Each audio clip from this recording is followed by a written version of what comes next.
நீங்கள் நல்லா பார்த்தீங்கன்னா லாங் டேர்மில் தான் லாபமே கொடுக்கும்.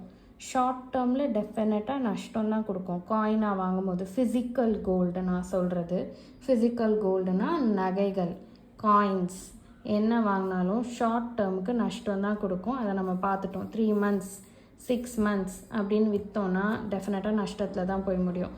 லாங் டேர்ம்லேயுமே அந்த இயர் அண்ட் மார்க்கெட் கண்டிஷன்ஸை வச்சு தான் இப்போது கோல்டு ரேட் இந்த வருஷம் நல்லா ஏறுதுன்னு எல்லாருக்குமே தெரியும். ஏன்னா சைனா நிறைய கோல்டு வாங்குறாங்க, அதனால தான் கோல்டு ரேட் ஏறுது.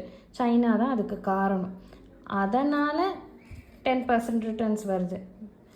அதே போன வருஷம் 1 year நம்ம வச்சுருந்தா கூட 4% தான் ரிட்டர்ன்ஸ் கொடுக்குது. ஸோ இதுலேருந்து நீங்கள் தெரிஞ்சுக்க வேண்டியது, கோல்டு காயின் வாங்கினாலே அது சூப்பர் சேவிங் அப்படின்றது கிடையாது. கோல்டு காயின் வாங்கினாலே நம்மளுக்கு ப்ராஃபிட் தான் எப்படி பார்த்தாலும் அப்படின்றது உண்மை. ஆனால் அது எவ்வளோ